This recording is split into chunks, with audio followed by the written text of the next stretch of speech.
Good afternoon, everybody. Welcome to No Judgment Here, the podcast. I decided to go ahead and go live today at 4:30 because of schedules, and it's just hard to find time to go live or to pre-post, pre-book. Everybody's live, and so we decided to go live today at 4:30. I welcome you. I thank you for being here. I cannot wait for you guys to hear my guest's story. I'm sure a lot of people, we drive past the less fortunate. We drive past people who are hungry, who have no place to sleep, have no hygiene items, no clothing, no shoes.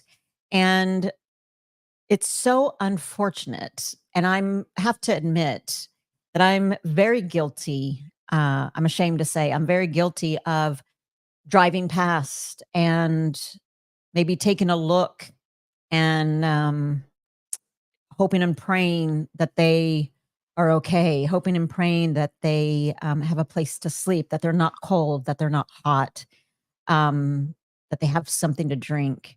And I have to tell you, after just having a brief chat with a couple of guests that are coming on today, I have to tell you that I have a new perspective, and I can't wait for you guys to hear what their mission is and what they do. Again, I don't know. I think I personally feel ashamed for not doing more.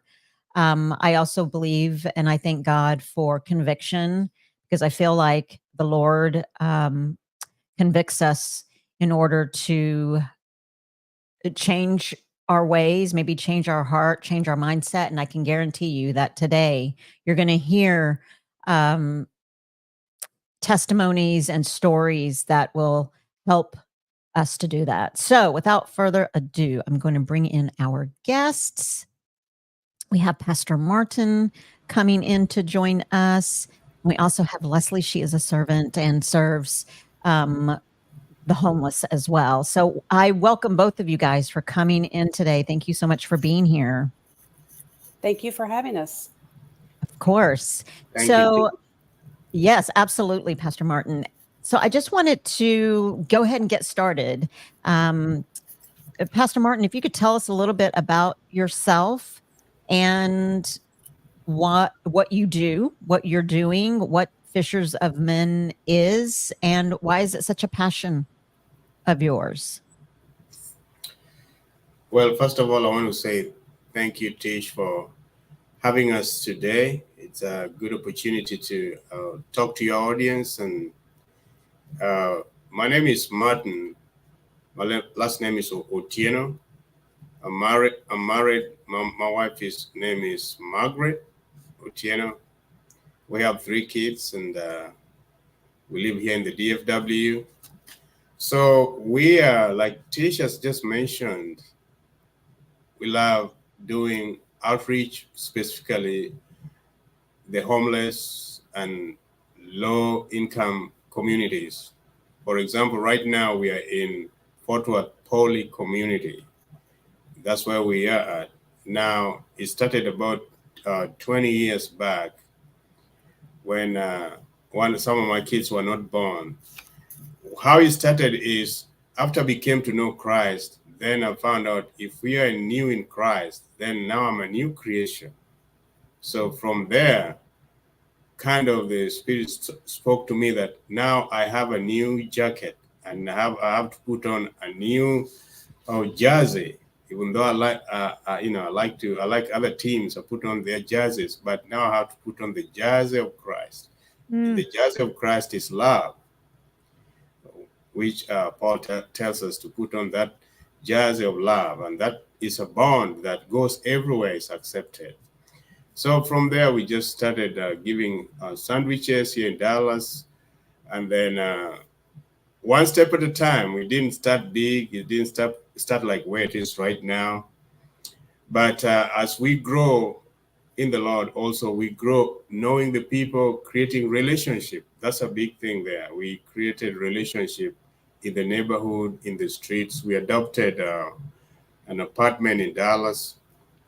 And then 2016, we moved here to where we are currently, in the Poly community where we have been serving. And of course, Leslie team, they join us here. So we are working as a bigger family because this is a big family thing.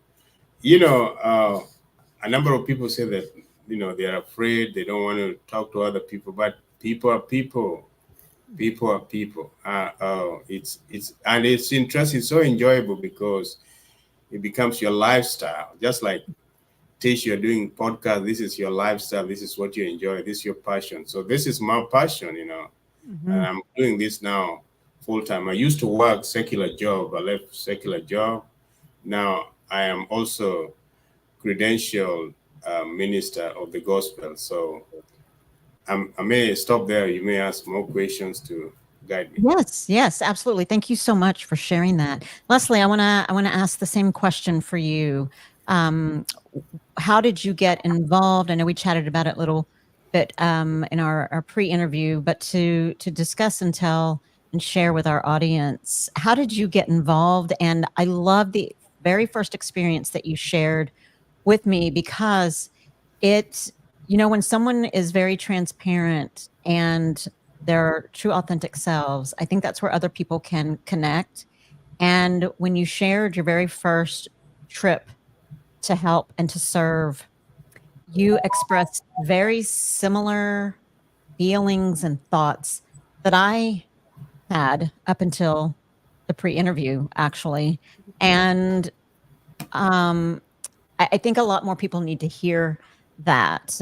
So tell us a little bit about how you got involved, why you are so passionate about this, and about your very first experience there. Sure. Yes, thank you so much for having us. I'm really excited to be able to tell what God is doing with Fishers of Men. And so this is hopefully going to be a great experience for everyone. To go back a little bit, it's helpful to understand where I was before I got to where I am now. Mm-hmm. So at the time that I got involved with serving others, I had served in different areas of the church, but about 8 years ago, my mother-in-law passed away very unexpectedly, and I was actually very angry about that. And so I had shut down from church. I was not involved. And after feeling sorry for myself for about a year, I started feeling God tug at my heart that I needed to get involved again, and what I needed to do was serve. And one thing that I have learned over the years is if you are internalizing things, if you are depressed, if you are feeling lost, one way that God can help pull you out of that is to serve others. And so I started serving at Promises here in the town where I live. And my perception at that time was not the same as it is now. And the portion that I was serving in was a program called Kids Eat Free. And I thought, man, I can get behind that because kids cannot help it if they don't have food. Mm-hmm. And so I wanted to serve there. But the other part of this pantry where they were serving people that were food deficient, that were homeless. And as I was serving over on this side, I was watching what was happening over there. And I started asking questions as what's going on over there? And they explained to me that they were serving the food deficient. And for full transparency, at that time, my perception was if you're on the street or you don't have enough money, get a job. Mm-hmm. Now, I am not proud to say that, but I have to own who I was to be able to tell what God has done in me now.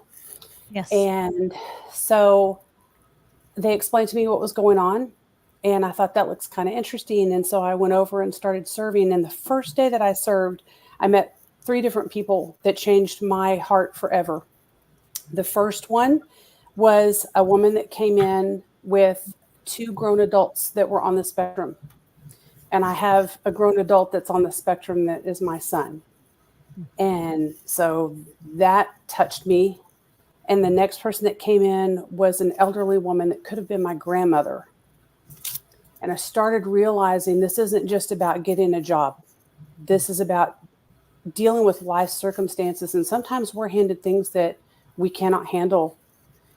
And the third one of those was a man that was my age that came in with 2 small children. And his wife in the last year had suffered unknowingly from a brain tumor. And he went from making 6 figures a year to being unemployed with no insurance because he had to take care of their children and take her to the doctor. And like that, he went from having a stable job and a stable home to standing in the food pantry crying. So grateful for the food. And that was where God broke me, because I realized that could be me. Yes. So that really changed my heart about serving others and seeing others as God sees them. So I got involved with the food pantry program at Pathway. It wasn't actually a pantry at that time. It's grown into so much more since then. But we had a food program. And so I got involved with that, and God took it and just started running with it in my life. And there are plenty of times that I have just been holding on for dear life when God goes, look what I can do. And one of those was Fishers of Men. So the way our church operates our outreach program is we come alongside a program, and our goal is to help that program grow over the next 3 years. And the goal is to eventually get to maintaining the food program themselves. And sometimes we are able to achieve that in 3 years, and sometimes we need to look at that and extend. So we happen to be transitioning out of a relationship where this pantry had become very self-sufficient when this man came to our church and said, you know, there's this little ministry and it just seems like this church ought to be able to help them out. We didn't know this man at all. And honestly, I've only seen him one other time since then, but I believe that God sends angels in because he has a plan, and he drops that person into our life and opens our eyes, and we see the next step for our journey. So he told us about this little church called Fishers Men. And at the time I was working with another leader, Roxanne, and she said, let's go down there. Let's go check it out. And I'm like, okay, sure, why not? And so I believe it was a Thursday night around 6 p.m. that we were headed over there. And the reality of where we were heading started to hit me. We were going into a neighborhood that was not like I had grown up, not like I live in now. It was dark. There were a lot of very eye-opening and honestly scary things that I had not seen or experienced before. And the closer we got, the more terrified I got. I was so out of my comfort zone. And we pull into the parking lot, and there's a pit bull standing in the parking lot. And I'm looking out the window, and I'm literally in my mind saying, please, Jesus, don't let this dog bite me when I get out of the car. I was at that point, I was just like, I don't want to get out of the car. But Roxanne got out of the car, so I had to get out of the car. The dog did not bite me. Everything was fine. But I found myself standing in the middle of the Poly community in Fort Worth. The church is located next to a crack house. There are people walking the street. There are people sitting on the street. It was something I had never seen. And in that same moment, I could feel this joy and happiness coming out of this building.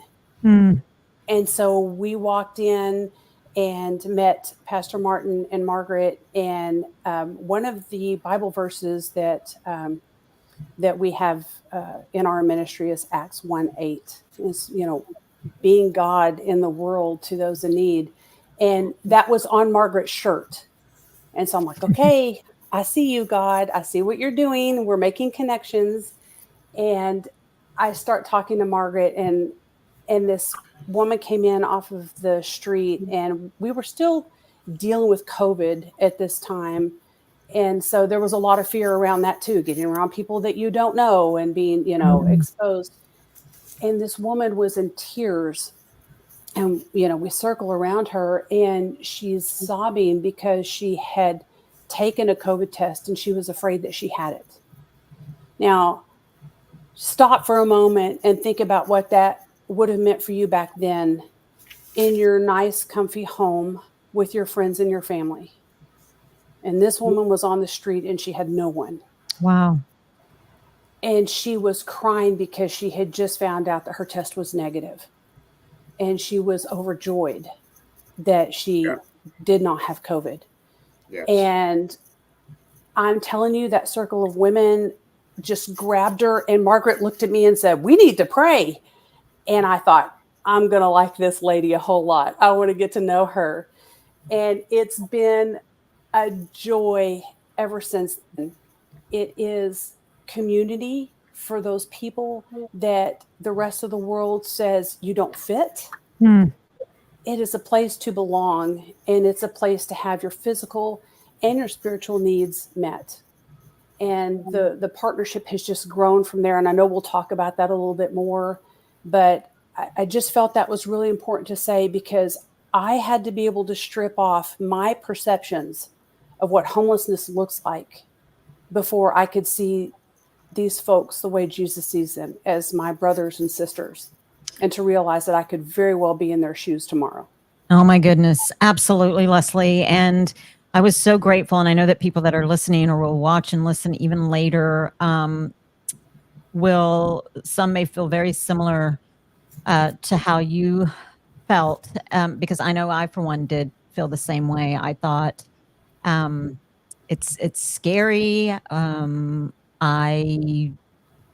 If I don't know about it, I don't need to do anything about it. I'm afraid to drive through that, certain neighborhoods. The homeless people that I see on the streets, I have to say, I know that my husband always said about some that look probably like the man that was making six figures, thinking, you look pretty normal, but maybe you should go out and get a job. But it's more than that. It's beyond that. And I believe, and as my husband and I have chatted, we could all be in that position. You just never know, especially with the way that, unfortunately, medical insurance is. You get cancer, you're covered, you're not covered, then what? And it could be anything. It could be anything. And we could all be there. And I certainly never want and never will look at someone again the way that I had. Again, since you shared that, I thought, okay, I need to look past myself and look at God's children. And boy, if I was in that position, I would hope that someone would help me. So how dare I not help others? So Pastor Martin, I wanted to ask you this. What led you to, and I understand, well, let me say this first. I understand after talking with Tim and Leslie that you actually found was it an abandoned bar, or where was the place to house and host worship and the food items and all the things? Yes, correct. Where our current location is formerly an abandoned club in the neighborhood, was doing nothing.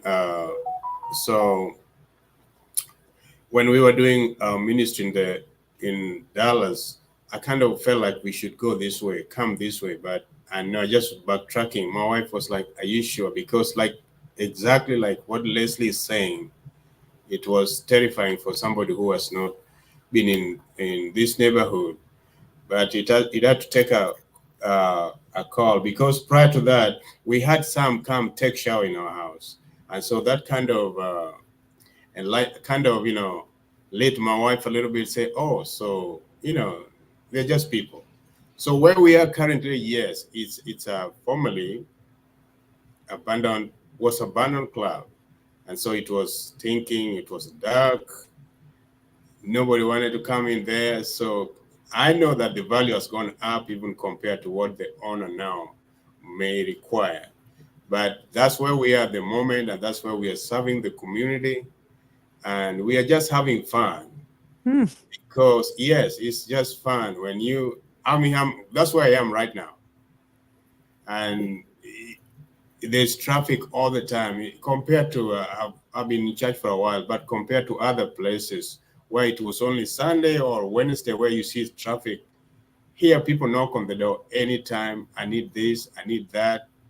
So I want to say thank you to Leslie for the support that we have been getting, because those water, those crackers, cookies that are coming, even a while ago, there was somebody taking some. Yes, so that's where we are.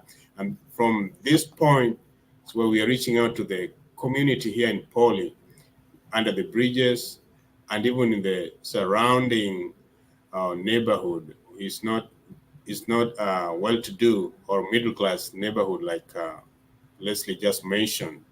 Mhm. Yeah, did that answer what you're asking me? Yes, most definitely. And let me ask you this: what do you say to those that are, when you approach someone that might be under the bridge, or what do you say to them? How do you approach them? I guess, and I ask that for even myself, or someone who may want to approach, because I never have, honestly. I have never approached anyone that might be living on the streets. I think I've, at stoplights, we've given bottles of water or some food to someone who might be standing at the stoplights or whatnot, hungry. But what do you say to someone who's on the streets? How do you approach them? Well, you just come at their level. You just say, just like a normal human being, say, hey, how are you doing? Mhm. Yeah, how are you doing? Just because all of us are human beings, and each and every person need love. So we just come to every person's level and ask, how are they doing? You need water. I see it's hot today. You can talk about the heat. I see it's hot today. Do you need some water? Or if it's too cold, hey man, I think we can get you some coffee here in this gas station. Mm. Or just, hi, how are you doing? Just like And any then, other person, because like you said, they are every other person. They are human beings, just like like you and any I. other person, and somebody may also cast their man is blank, or the lady may say, oh, I'm here. But Mm. the moment you start talking to them, then you may just encourage them just a little. So just you approach them as a normal human being. I'll let Margaret Absolutely. maybe say something. Yes, Margaret, welcome in. The way that my screen is designed, it was hiding you. And so I got a text, Margaret's there. So I was like, oh my goodness, let me see. So I'm so sorry for the delay in bringing you on board, but welcome in, and thank you so much for being here. And can I ask you the same questions? What is it? And I know that the Lord is first and foremost, we give him the glory for all of this, but what was it that I guess sort of inspired you or motivated or encouraged you for this to be a part of your mission to help others? Why? Well, thank you, Tish, for the invitation. Thank you, Leslie, to invite us to be part of the panel. It wasn't easy for me initially. When we got married, Martin started reaching out to the homeless around Cooper and I-20 in Arlington, if you're familiar with Arlington. Mm-hmm. And one time he invited a homeless man to our house. And I really struggled with that because I thought, well, you can reach them out where they are, but to bring them in your house, that's a different level. Yes. And when this guy came, they were sitting in my kitchen and he was wrapped up, his legs were wrapped up with plastic. And I wrestled all evening, but Martin was okay. And at that time, our oldest son Oh, that was Wintry Mix, I remember. yes. And that time, our oldest son was about 15, and they were holding a conversation in the kitchen, but I wasn't. I struggled with it. I thought, what if, you Yes. hear these things in the news? I say, Yeah. what is he doing bringing this man in the house? So I excused myself. I went to the bedroom, and the more I was there, the more I wrestled in my spirit. And I thought, Lord, if what's wrong with me? I mean, I'm afraid. I don't want this man here, and yet the other part of me wants to reach out.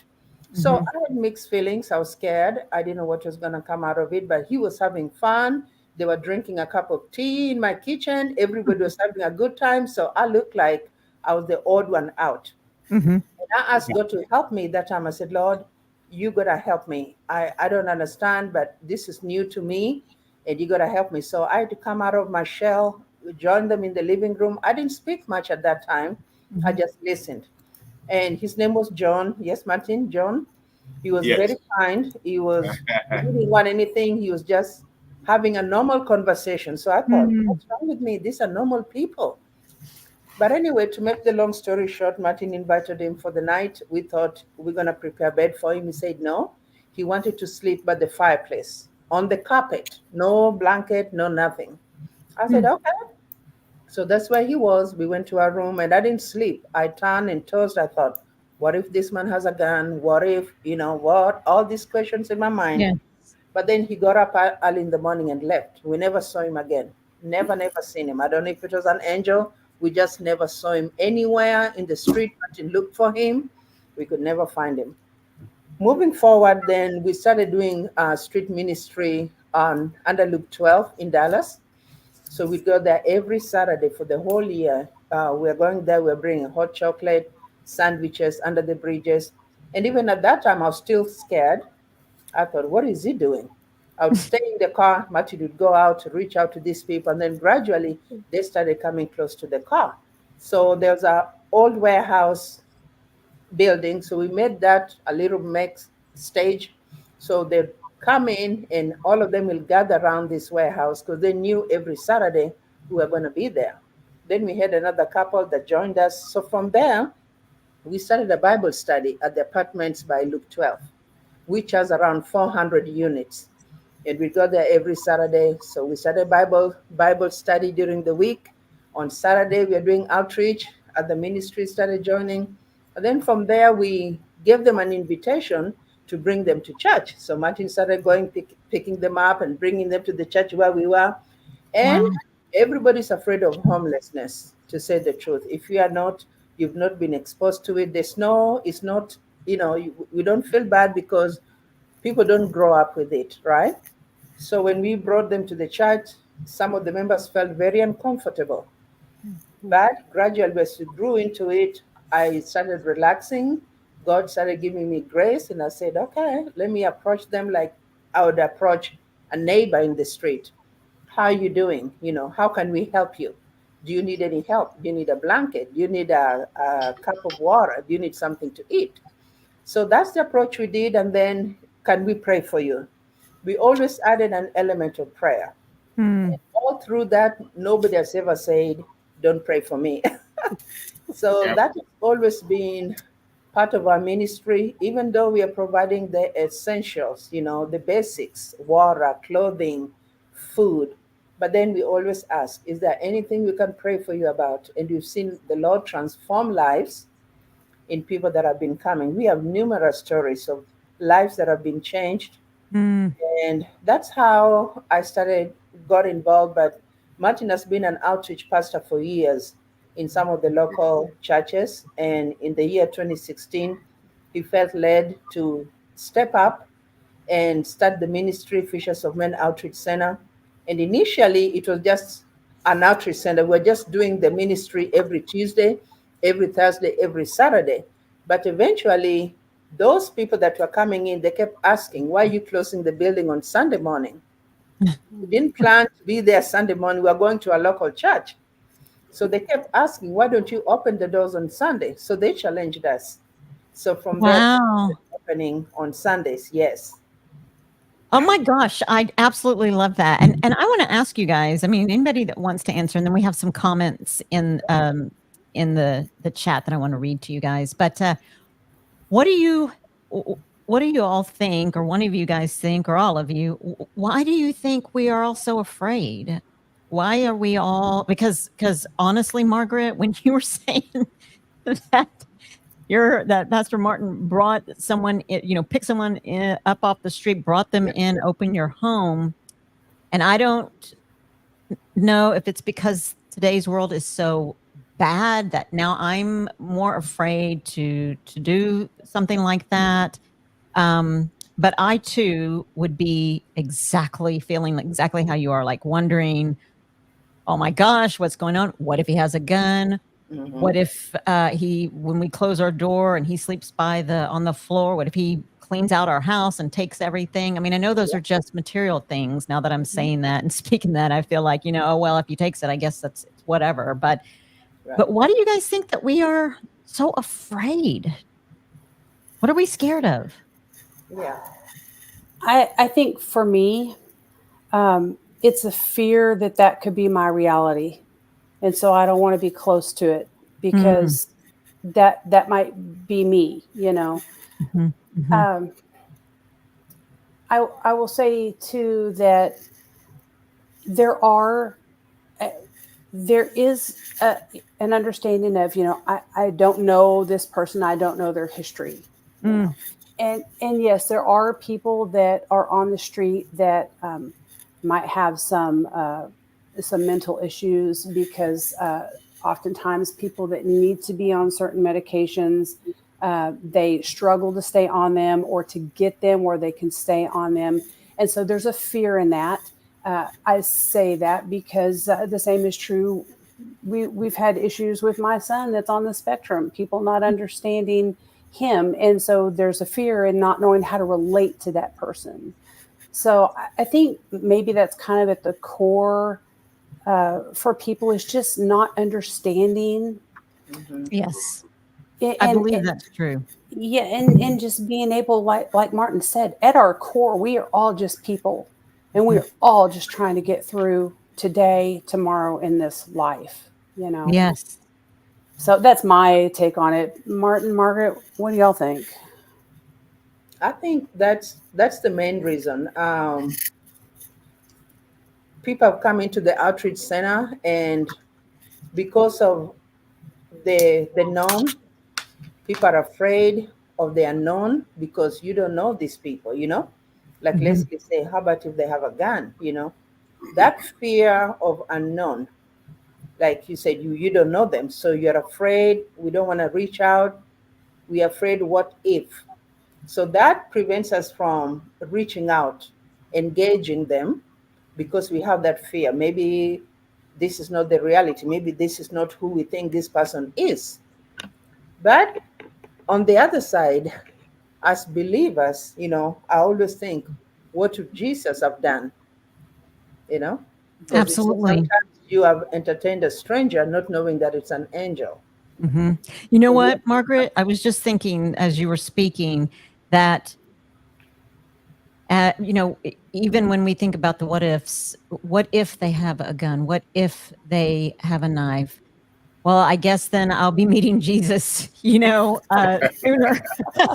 But ultimately, I guess I'll be at my final destination and I will leave this world doing God's work, right? I mean, it may not be the way that we thought we would leave, but God's protecting us always anyway. So He does. I want to read some of these comments right fast, and then I have more questions. Do you guys mind if I read some of the comments from some of our listeners? Sure. Okay. So let's see here. A lot of people are saying hello, and my moderator is putting all the links, which is also in the descriptions, the links for the Fishers of Men Outreach Center. I also had posted the North Texas Giving Day, which we'll chat about here in just a second. Your Fishers of Men Facebook page link is there as well.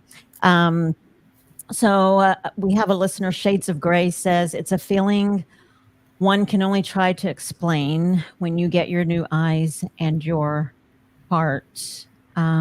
Yes, that is so true. And thank you all for being here.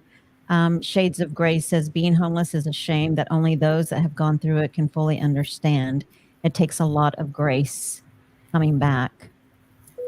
Let's see here.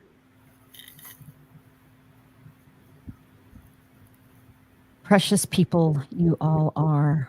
Absolutely. Melinda Dobson says, I was $6 in my bank account away from homelessness. Man. Shades of Gray says, people associate homelessness with addiction, or somehow people deserve it. Sometimes it can be one domino after another of just trying to keep it all together. That's true. Dennis Green says he was homeless in the early 90s. He went to many food banks and street ministries, God got a hold of him in a California Salvation Army shelter. Amen. Thank God. Wow. Whew. That's awesome. So, one of the things too that you guys offer, so you offer, obviously, first and foremost, as I was reading on your website, that you're an outreach, but first and foremost is love. First and foremost, you offer love to the homeless, that you people can get haircuts there, they can get food, they get clothing, hygiene, worship, obviously praising God and coming in for fellowship. I want to just ask you guys, each one of you, what has been one of your most, and I know that they all are, I know that all of our stories of people who have changed their lives or have given their lives to Christ, or have maybe started struggling and now they're in their own house or own apartment or own place, that is all, to God be the glory for every single one of them. But can you share with me one that really, really sort of impacted you the most? Yes, let me go first. Yes. Here at the center, here at the outreach center where we are in Poly, there's a gentleman that was under the bridges, and during winter time, winter mix, we offer temporary shelter here too. So he used to come here for temporary shelter. Well, he used to come in for the Bible study. We have Thursdays, we have Bible study, we have groceries, we have food to eat, and also we give out clothing. So we used to go pick him up. He goes back there. He just drops off encouragements like that. Eventually, it's now a year. Supernaturally, God touched his heart. Now he's at a ministry, and he came back here with a youth group. Great. Oh my goodness. Great. He came here with a youth group, and the youth group is, you know how a youth group is so vibrant. And he was, I mean, people didn't recognize him, but he told I want to call colleagues that he was with under the bridge. He told them, I'm praying for all of you. Mm-hmm. He gave his testimony. He said, even just the other week, he sent me a link of him preaching. Wow. So he's bilingual, and he told people here that I am praying for each and every one of you. So that kind of touches my heart. I'm like, wow, one soul. Yes. That's one soul. Thank Now God. he's touching the world, because he's also the word that he's preaching, or he's loving people, is going online, going throughout the world. Just one soul.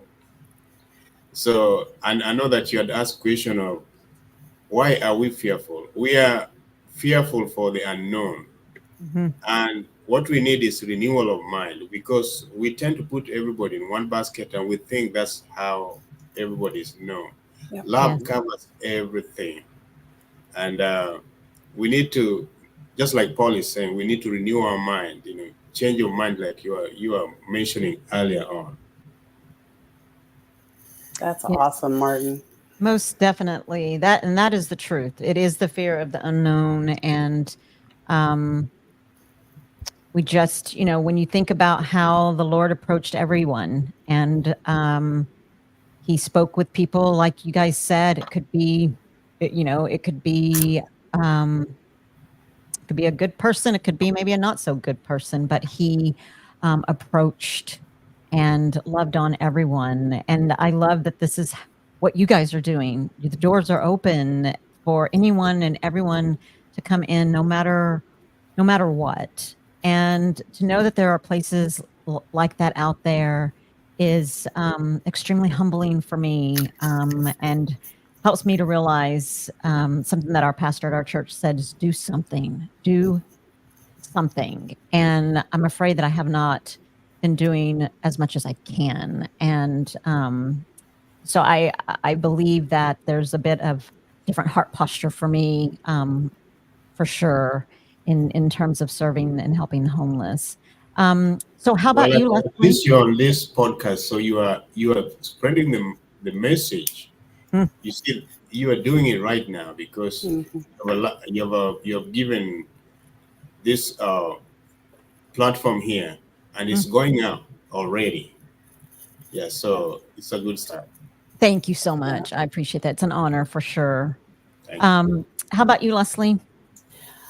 Oh gosh. Okay, so going back to my original story of how I got into serving in this arena, I've been doing it now for several years, and between where I started and where I am now, there was a group of people with Pathway that were going down and serving folks in downtown Fort Worth on Sunday mornings, serving a meal, and worship was served. And there was a man that I met there during that time named Marcus, and a couple that was visiting from the church actually took Marcus into their home as well. Really nice guy, heart as big as Texas, but he was one of those people that needed to be on his medication. And in that environment, when you don't have a home, you have to be able to get to the MHMR location or wherever it is to get those meds. And so that's really hard sometimes for folks on the street to do. And so he would go through these bouts of falling off of his meds because he couldn't get there. And then, of course, once he was off, it's hard to get the person back onto the meds. And so Marcus has kind of moved in and out of this struggle his whole life.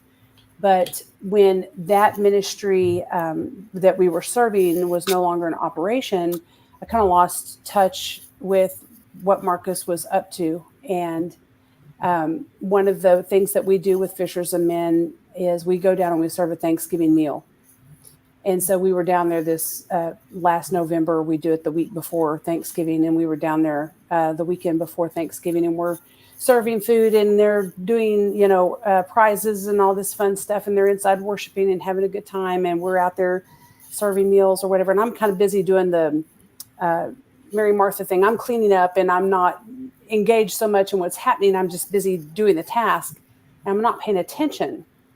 And as we're cleaning up and we're getting ready to leave, there's Marcus. And I couldn't believe it.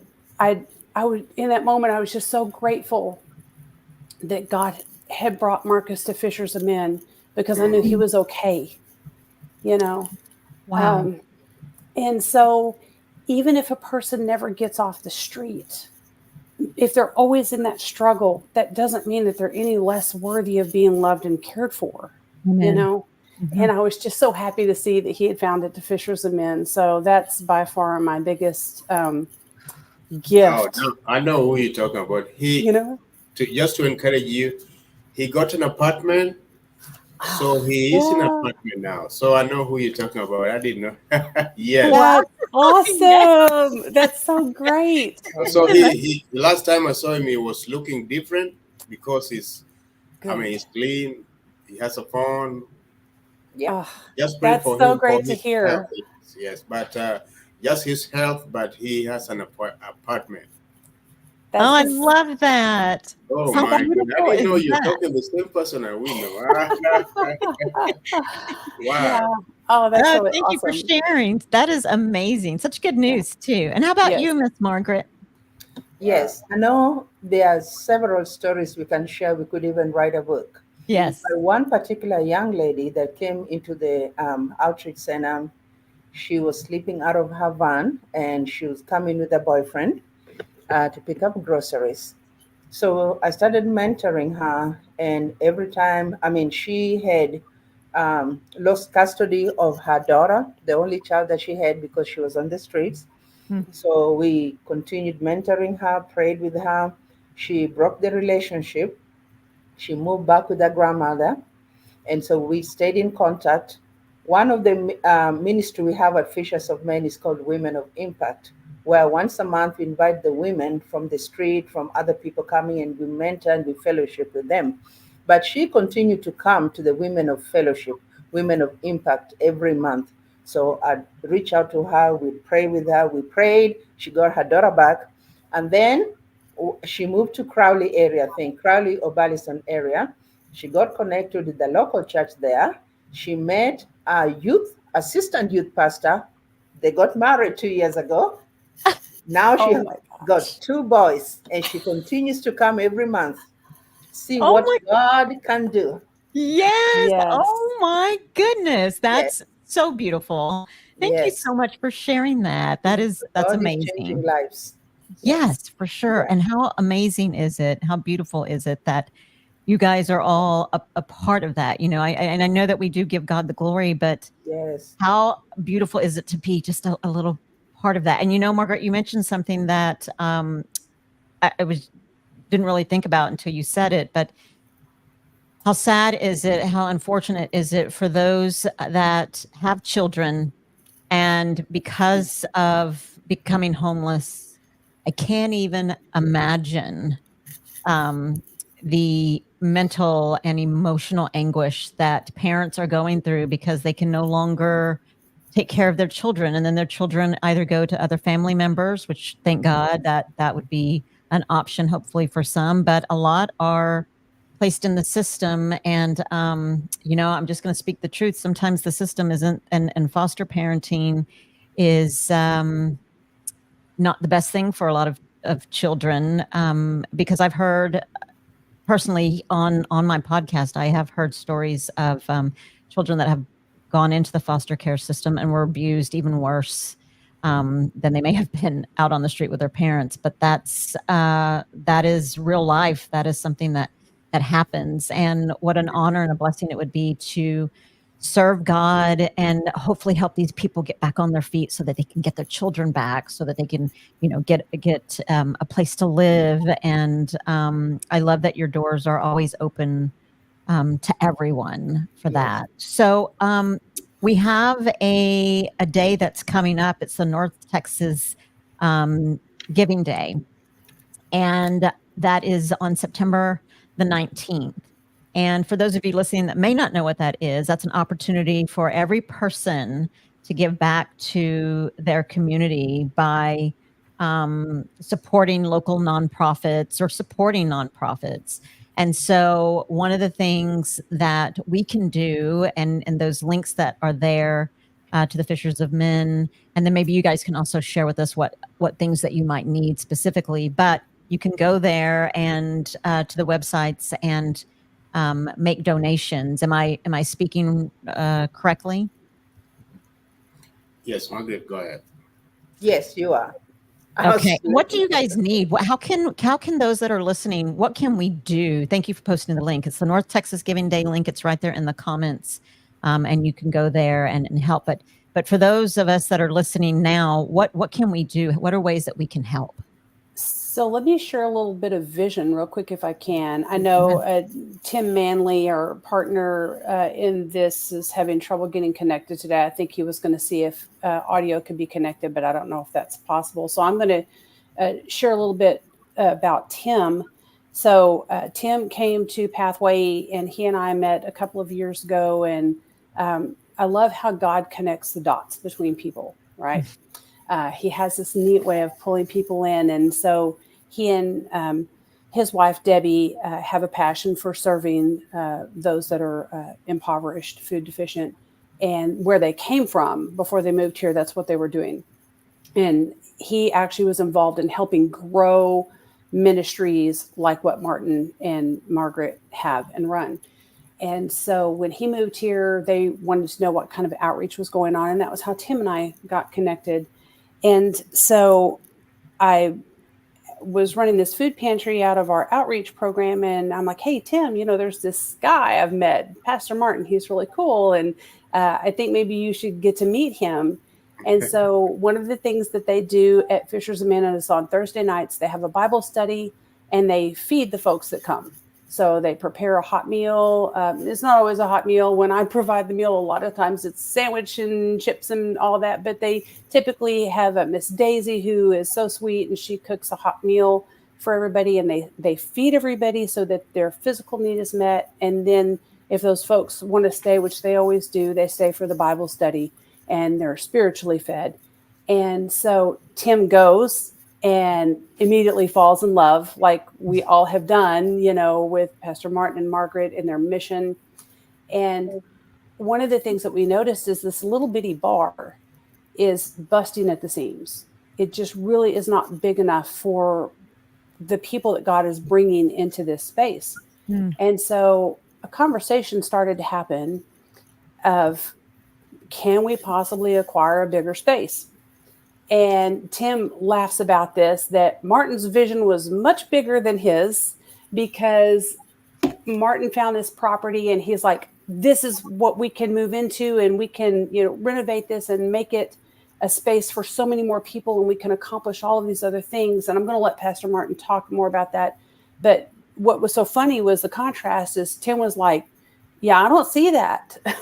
But Martin's faith was so strong that Tim started to be able to see what Martin was seeing. And so that property has been acquired. They are in the process of renovating it. And so it is a step-by-step thing. And if people are able to help donate to Fishers of Men to make that a reality, all that means is that many more people are going to be able to come and be served and ministered and loved on. And so that's the vision of where this ministry is going. But Pastor Martin and Margaret, I will let y'all talk more to that and what's going on there. Yes, I'm glad that you said that. She kind of summed it up. Where we are on Thursdays, we have about 50 to 60 people in a small area. Yes.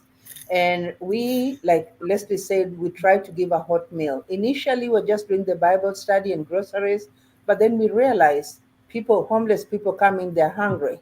So nobody's going to listen to what you have to say on an empty stomach. So we added the element of meal when they come in. And any meal, sandwiches, spaghetti, anything that we feed them fast. And then now that their tummy is full, they can listen to what you have to say, right? Yes. And then after that, we give out box of groceries, we give out clothing. Now, we also have a van that goes around and pick up people on Thursdays. Most of the homeless people, they know the blue building. They don't wait for the van. They will come, they will walk whichever way they can get there. They always come. If Martin is not available, they always find their way to the blue building, they call it, to Fishers of Men Outreach Center.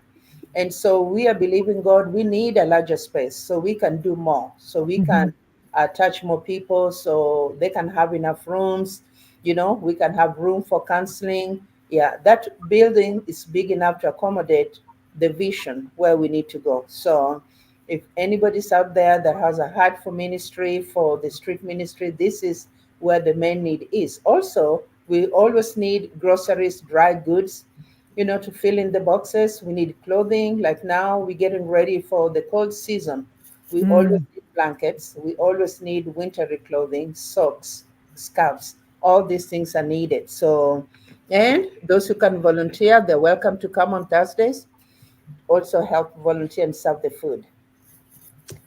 Very good. I love this vision. And love how, look at God, a bigger place, and all of you guys. Oh my gosh. I'm really working super hard to keep it together here, because I could just start bawling in an instant because of how good God is and how amazing the hearts that you guys have, and the fact that you guys are serving the Lord, and these people are witnessing, even in their even in the depths of darkness or their rock bottoms, they're seeing the light through Fishers of Men, through the doors being open to everyone, and being loved on first and foremost, and being clothed, being fed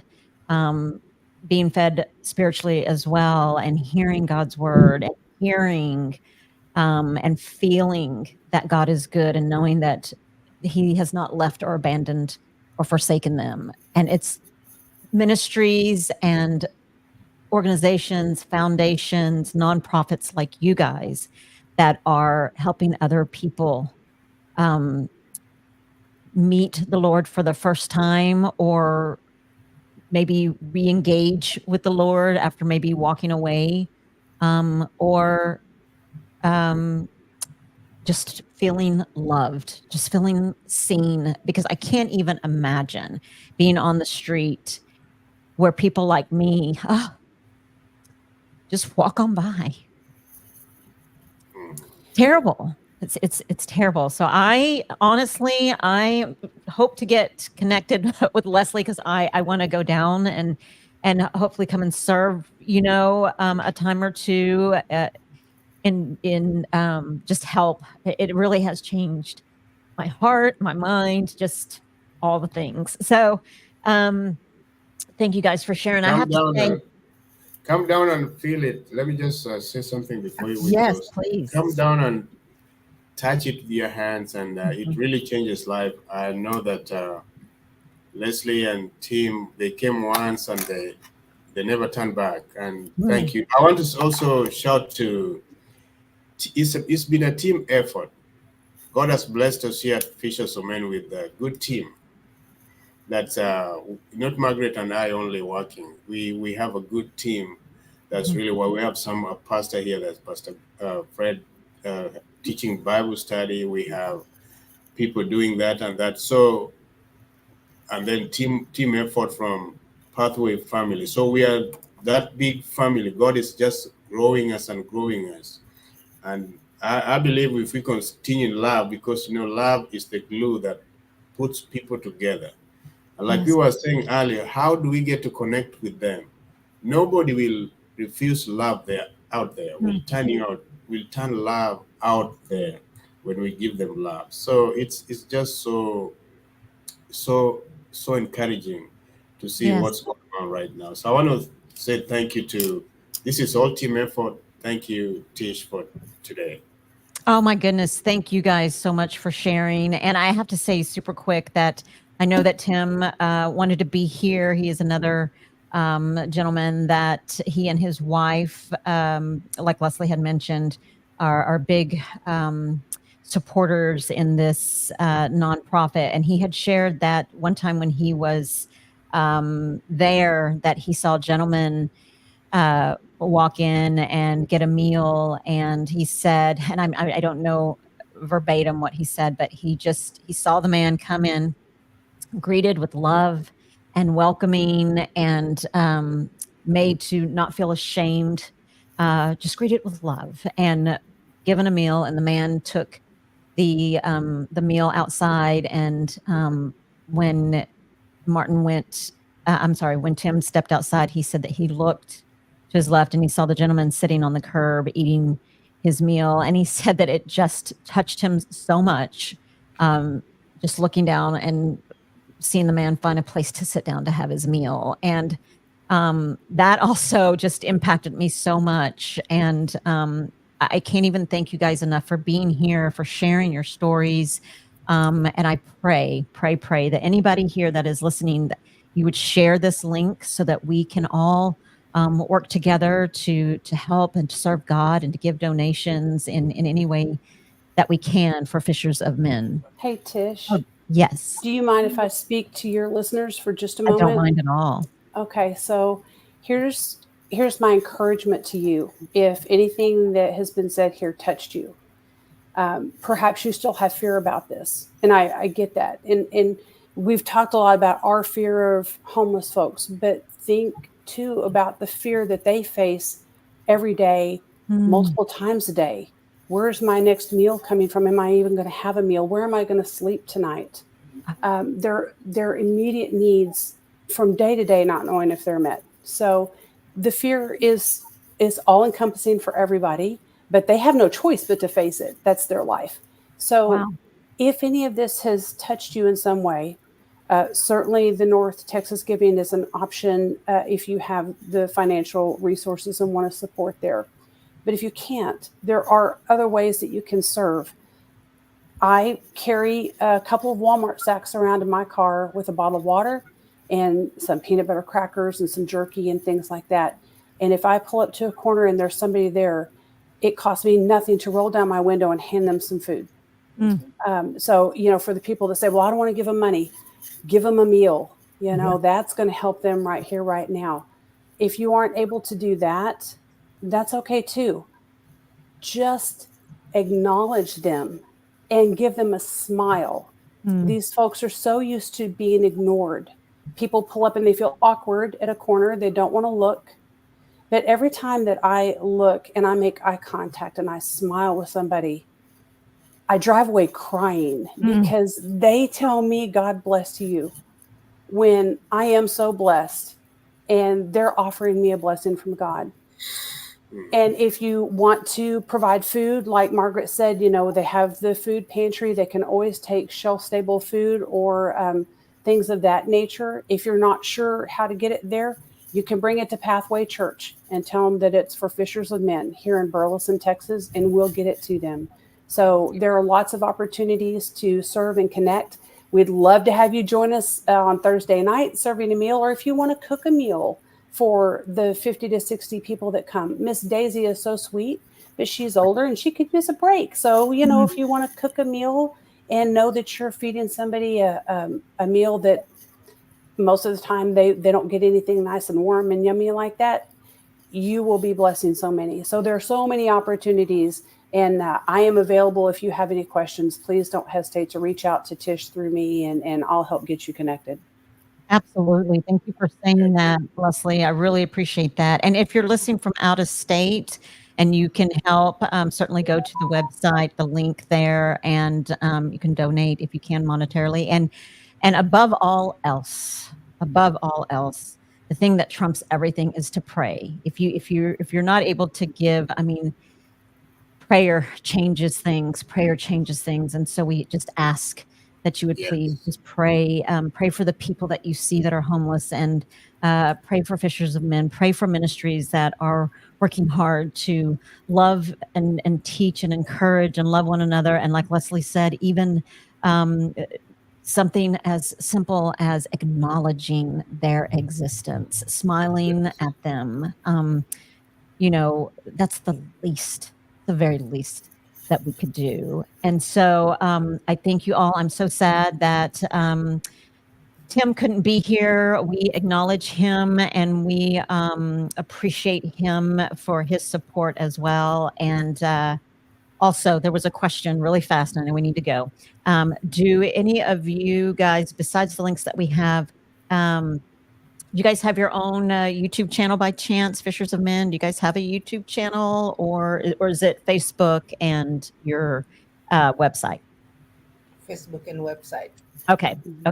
Just wanted to ask. Someone had asked that in the comments, wanting to know. And Leslie also has her own Facebook page. Leslie, do you mind if I share your last name? Sure. Go ahead. Okay, Leslie Young. If you go to Facebook, you can certainly reach out to Leslie Young. It looks like someone else here posted that they sent us an email. It says, I sent you guys an email. I'm in. I love it. Hey, that's great. I'm so excited. Okay, so thank you guys all for being here. Any last comments before we hop out? Thank you for taking the time to listen and hear the story. If you take a moment to get to know Martin and Margaret, I know you're going to fall in love with them just like Tim and I did. They just have such huge hearts for God, and we just welcome you in if you want to be a part of that. So email me at redbag@pathway.com, pathway.church if you need to connect with Martin and Margaret as well. Yeah. Excellent.